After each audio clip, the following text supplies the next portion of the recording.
All right, what a bullish day. So much bullish news, so much bullishness going on. The Fed is going to end QT now. Did you hear that? The Fed is considering to end QT. And who could have predicted this? Who could have predicted this? Not only so, but the US Treasury is also already starting to do QE. So you've got the Fed and the US Treasury, right? The two biggest branches. This is going to make crypto and stocks take off. Excuse me for being not bullish enough, right? But I think you're not being bullish enough. Okay, so everyone's down right now. Everyone's down right now because we're in a capitulation by time. Sometimes you have capitulation by price, where price drops 80, 90%. Or sometimes you have capitulation by time, where things just don't pump for another, for like 6, 7, 8 months. Like what happened last year between March to around like November. For 8 months, things just went down, right? People think we're in that situation again. Boy, are they wrong. So I am bullish, right? Especially after my thesis has been proven right. Boy, have we got a huge episode for you today. Check it out, right? Because first of all, the big news, we're gonna look at what is happening, right, with Bitcoin and ETH. With the news of Fed doing QE, ending QT, all that sort of stuff. And then we're going to look at probably something like the Solana ecosystem, because the meme coins have been dumping, to see how how Solana will be playing out. So let's have a look why we're so bullish today. Because do you remember a couple of episodes ago, Pablo looked at this chart and says, no, I don't buy this. I think the Federal Reserve is about to end QT. When everybody's saying, no, the Federal Reserve is still doing QT. Even Jerome Powell himself. Do you remember even last week, right? Like 3 days ago, when Jerome Powell testified in front of the Senate, he said, we're still thinking of doing QT. We still have his exact words. He says, QT still has a ways to go. Some distance to go, that means, right? And what did he do this time? Look. Basically, how did we predict this? I said this is called the reverse repo, reverse repurchase agreements, reverse repos. And it's essentially where the banks park their extra liquidity that they got up to during COVID. They had something like $2.5 trillion, and now it's almost down to zero. And I also combined the fact that the US government is selling $9 trillion of bonds or refinancing of this year, so they have no other option. Most of it pretty much during this first half of the year, they don't have an option. So they're going to have to dip into those savings, that $2.5 trillion pool, which is almost empty now, so there's no money to buy the Treasury bonds that are coming out.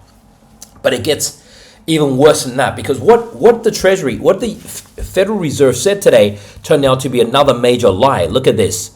What they said today. This was their announcement. They're thinking of slowing down or pausing QT, which is very bullish, but that's another lie. And I'll tell you why that's another lie in just a second. For now, let me ask you, which crypto exchange does Pablo He-Man uses himself? Well, Pablo uses an exchange that's basically non-KYC, and it's got so many great prizes and giveaways going on. Look at this.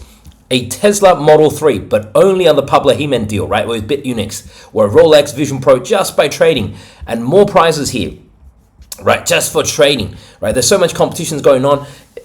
Non-KYC means you don't have to show ID. That means Americans can use it. They don't even know you're American.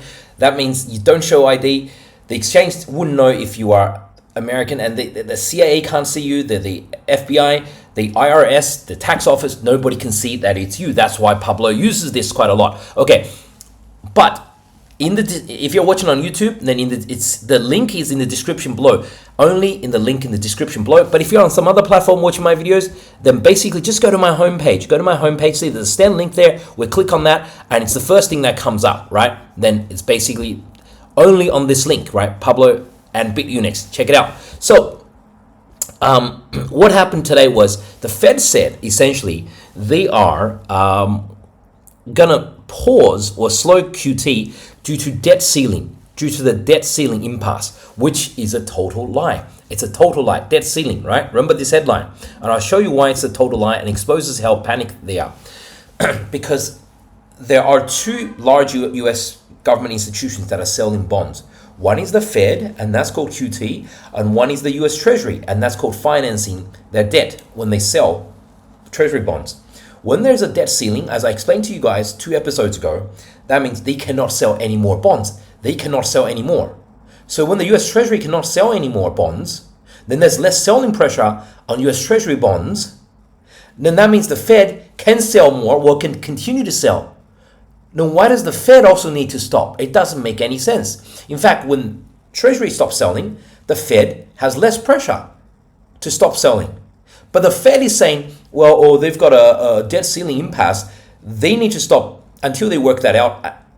That means until they can start selling bonds again, then we'll start selling bonds again. Until then, we stop selling.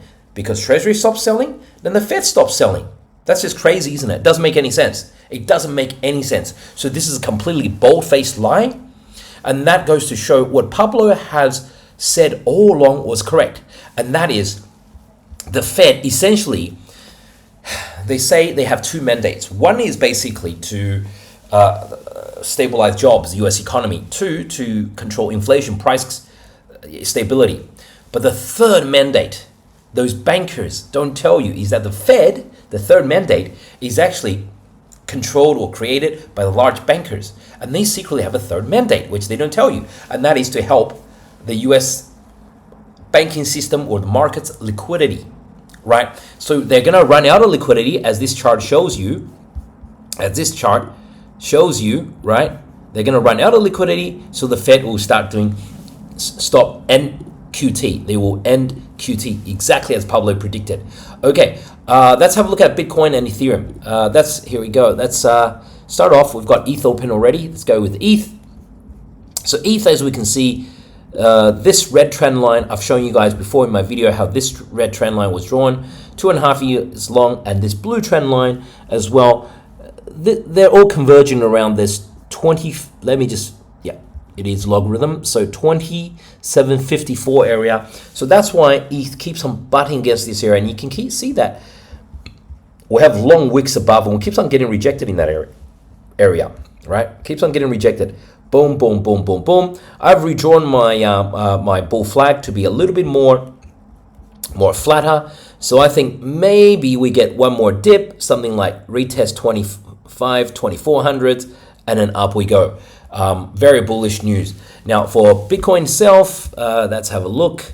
Kind of a boring period, but hey, remember who told you? Remember who said Bitcoin is going to get stuck at 100K? It's going to take weeks, even months to confirm above 100K. Who told you that? Remember? Okay, here we go. So Bitcoin, once again, some people can see this as a double top.